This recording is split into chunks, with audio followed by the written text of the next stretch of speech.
Isang linggo kung ginagamit ito is i-reveal natin. Mga hindi ko gusto, ang mga problema dito.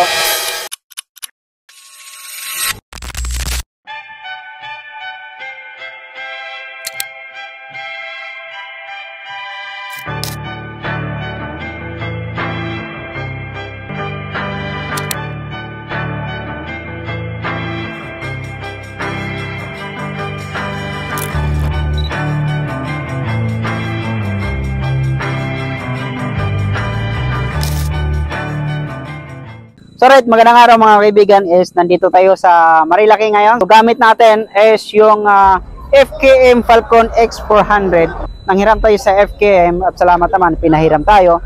Isang linggo kung ginagamit ito is i-reveal natin yung mga hindi ko gusto at nagustuhan ditong big bike na to. So bago naman natin i-reveal ang hindi natin nagustuhan o mga problema dito, siyempre bago tayo bibili ng big bike, titingnan muna natin kung gaano ba ito kalaki, gaano ba ito kabigat, kung kasya ba sa atin, kung abot ba natin. Siyempre mga kaibigan, ang dimension naman dito is meron siyang kahabaan 202.5 cm. Ang lapad naman ito mga kaibigan is meron siyang 79 cm. So sakto-sakto lang din. Meron siyang kahabaan dito, mula dito mga kaibigan hanggang doon sa ground is meron siyang 111 cm. Ang wheelbase naman dito mga kaibigan is 1,395 mm. Pero ito mga kaibigan, ang seat height niya dito is 790 mm. Pero yung height ko is nasa 153 o 154 cm. Yan lang pero abot ko siya mga kaibigan. Papakita ko sa inyo yung meron akong sapatos or wala. Papakita ko sa inyo abot na yan. Yan, meron akong sapatos. Ayan. Abot na abot, 'di ba? So try natin, tatanggalin ko yung sapatos. Papakita ko sa inyo kung abot ba talaga. Yan. Oh. Parehas lang yung tukod ko. Naka-kinto lang. Ganyan lang siya.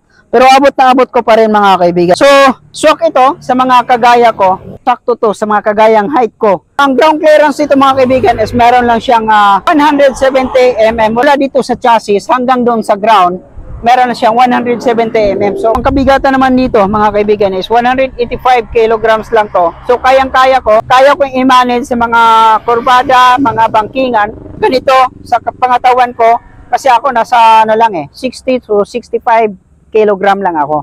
Fuel tank naman natin is naglalaman to ng 15 liters. At dito naman tayo sa chassis, yung harap niya, yung front suspension niya is inverted shock absorber. Rear suspension niya is monoshock. Then yan, wala siyang brand. Sa braking system naman niya, sa likod yan naka-disc brake. Tapos dito sa harap is naka-dual disc brake siya. Tapos dual ABS din to mga kaibigan. Tapos sa engine naman siya mga kaibigan, yung type niya is dual overhead cam. Tapos water cooled na rin siya, tsaka ET valve. Displacement niya is 400cc. Ang maximum horsepower niya 28.5 kilowatts per 9,000 RPM. So sobrang lakas naman. No? Ganapos ang maximum torque niya is 35 Newton meter per 6,500 RPM. So tapos ito ay naka fuel injector na rin siya. Manual siya, tapos yung lever niya adjustable kahit dito naman din sa kabila. Yan, yung lever niya adjustable din. Naka-TFT na rin siya. Tapos meron pa siyang specs dito. Meron siyang camera. Naka-built-in yun yung camera niya. Meron lang kang i-download na app. Tapos ito yung headlight niya.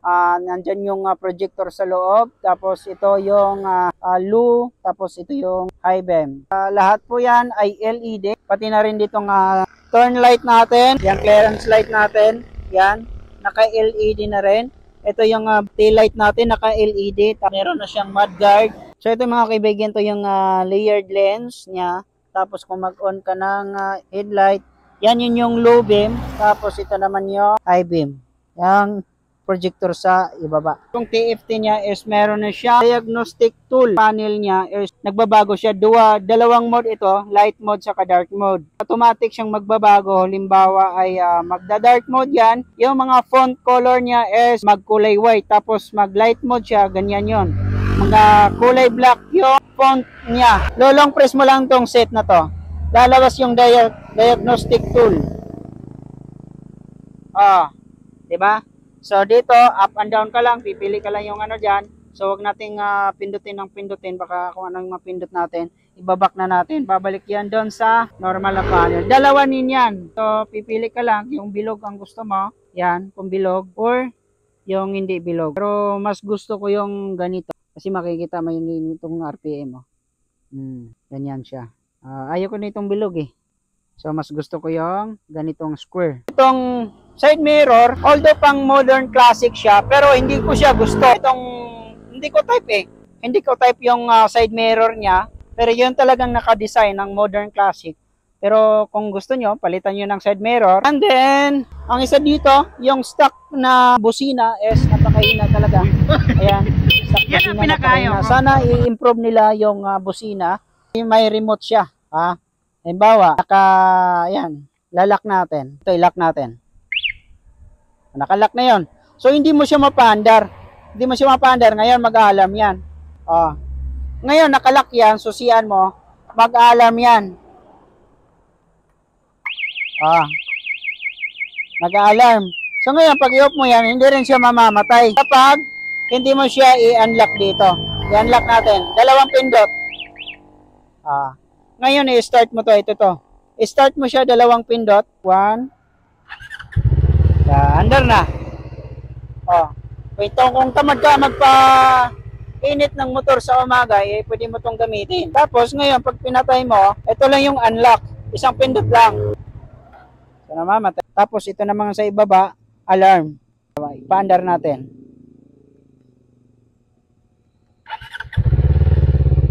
Tapos, ito, alarm.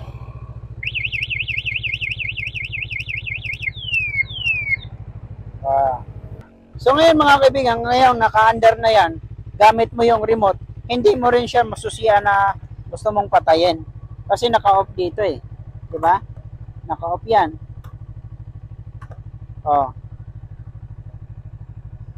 Masusiyan mo siya pero hindi mo siya magagamit. Kailangan, patayin mo muna dito sa remote. Yeah. So guys, maraming salamat sa inyong panonood at yun na yung review natin na kung ano yung nagustuhan ko dito at hindi ko nagustuhan. Yung 185 kilograms itong FKM Falcon X400. Maraming salamat FKM sa inyong pagtitiwala. At siyempre guys, paki-follow ang page ng FKM Motorcycle Philippines. Siyempre ang Boomer Vlogs din. Ang ating YouTube channel ay Sinio TV. FKM, baka naman. Peace out.